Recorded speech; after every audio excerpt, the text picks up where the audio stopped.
On your low carb weight loss journey, you seriously have to try this recipe. It's so good. You don't taste the cauliflower rice. You can meal prep it. You can make it really quickly within 5 minutes in the morning. I cannot wait for you to try this.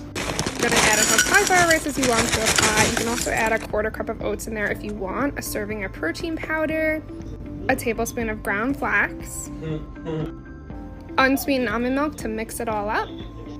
Oh yeah, can't forget that cinnamon because I like to add in a couple blues, but you can do whatever fruit of your choice. Top it with a tablespoon of nut butter and some extra almond milk, and it is so good. If you've got some milk getting near its expiration date and want to make ricotta, this is all you'll need to do. First, dump your milk into a pan and then bring it to a simmer. Add in vinegar and keep stirring until the curds separate from the whey or until you get nice curds like this. Then you want to dump it into a strainer, weigh it down, and let it drain. Then you want to put it into a food processor with a splash of milk and then blend it until it's nice and smooth and creamy. Then store it in the fridge and use it to your heart's content. Don't forget to follow for more easy recipes just like this. Hard boil a dozen eggs and then cut each one in half. Hollow out the centers and then add those yolks to 1 cup of mayonnaise, tablespoon of mustard, and salt. Pipe the mixture into each egg. Next, you'll take a baby carrot and cut out a triangle shape for the nose. Take a piping tip to your olive to cut out cute little eye shapes. I originally saw this idea from my friend Julie Blainer, and I'm like, oh, I gotta share it with you guys on TikTok. Follow me for more. Absolutely delicious. Let me show you how to make my beautiful eggplant pizzas. They are super easy to make. First of all, cut your eggplant. Now, sprinkle some olive oil and sea salt and in the oven for 10 minutes. Finally, spread some tomato passata, add your mozzarella, parmigiano, oregano and in the oven for 5 more minutes. Today I'm going to show you guys how to make churros in an air fryer. It is so easy to do. You probably have all the ingredients in your kitchen right now. First, to a pan, we're going to add 1 cup of water, 1 stick of butter, and a sprinkle of salt. Now you just want to heat this up until all the butter melts. Once all the butter melts, take the pan off the heat and add in 1 cup of all-purpose flour. Now just stir everything together. Now we're going to add in 3 eggs, but 1 at a time, and stir as you add them in. Now we're going to carefully pour our mixture into a piping bag. We're gonna preheat our air fryer at 370 for 10 minutes. Shout out to Kosh System for sending me this air fryer. If you're in the market for one, hit that link in my bio. It is super affordable. Once it's done preheating, we're gonna pipe in our churro mix.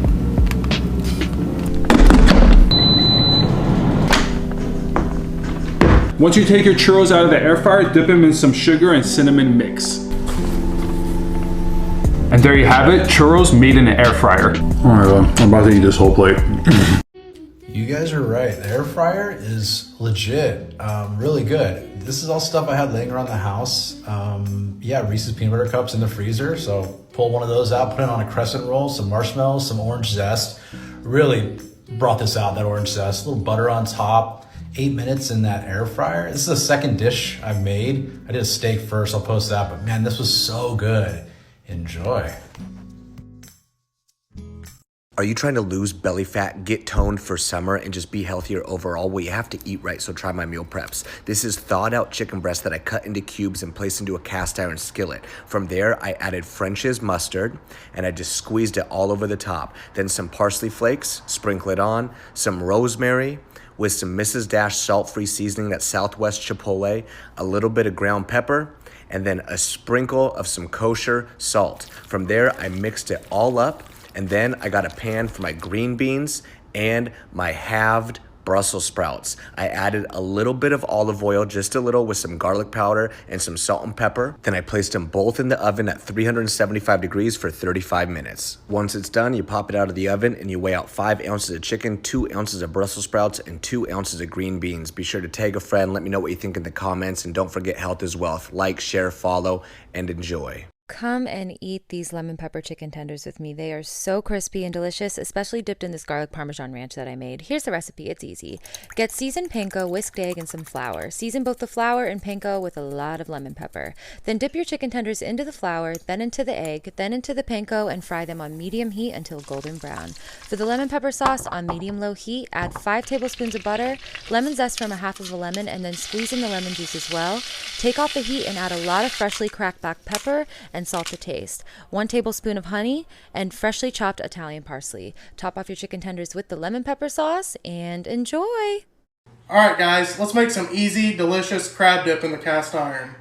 Start by preheating your oven to 350 and grab you a big mixing bowl. Add a block of softened cream cheese, a half cup of sour cream, and 1/4 cup of mayo. Hit that with some lemon juice and some Worcestershire sauce. We're going to season with some salt and pepper, paprika, and garlic powder. After that's mixed well, add in a cup of shredded mozzarella and cheddar. And then 2 cans of drained lump crab meat. Mix really well. It should look a little something like this. Dump your mixture into your cast iron skillet. Sprinkle the top with another cup of your shredded cheeses. We added a little more paprika and now it's ready for the oven. Bake for 25 minutes, broil for 2, then top with some green onion. Hell yeah. Chef Aaron, this was a home run hit for dinner last night. Your buffalo chicken pizza is bomb, girl. Screenshot this for your list of ingredients.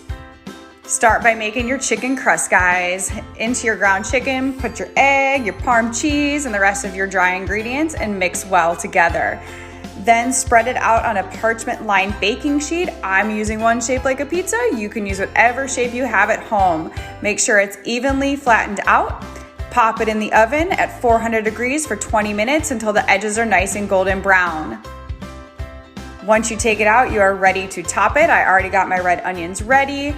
Toss that buffalo chicken sauce on there.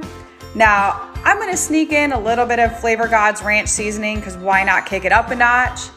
Then put my red onion down, top it off with some matzo cheese, and then it's gonna go back in the oven until it's nice and melty, and like and follow us for more fun recipes. Yardbird, yellowfoot, chicken. Makes a mean cheesesteak. All right, guys, we are prepped, and it looks like this. Go chicken. Red onion and green onion.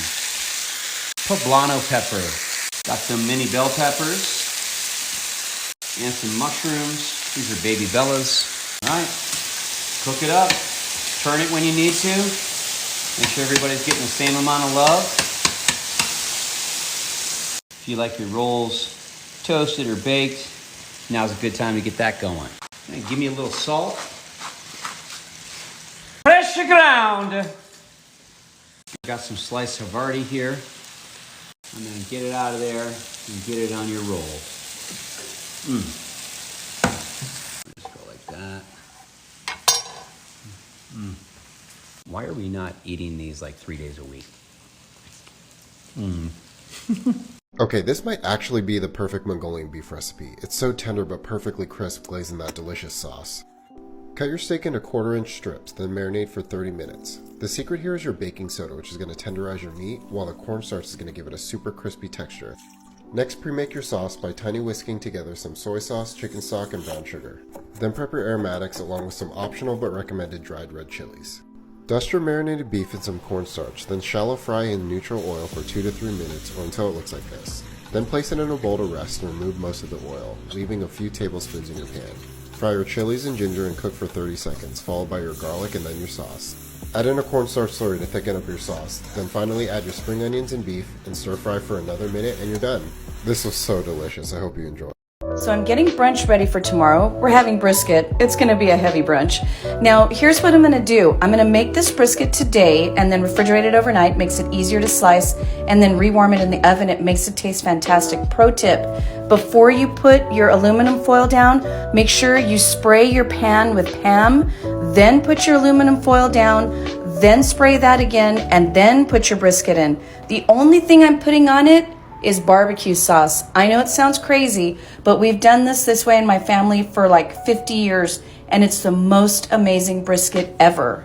Seriously, that's it. Now just cover it tight as you can with aluminum foil, put it in the oven for 6 hours at 250. It will be amazing and tender and fantastic. And trust me when I tell you this is the best brisket you will ever eat. I'll give you some more details coming up in the next video. Tonight we're making one of our favorites, filet mignon triple cream toast. All kinds of goodness. Filet mignon, salt, pepper, garlic, let's sear it. Hot pan. Steaks are seared, we're putting them in the oven, 500 degrees for about 4 minutes. Baste them with that butter and garlic.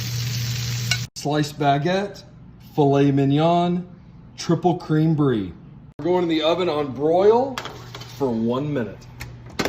Hit it with some finishing salt and a little bit of parsley. French baguette, filet mignon, triple cream. That's a joke. That is so damn good.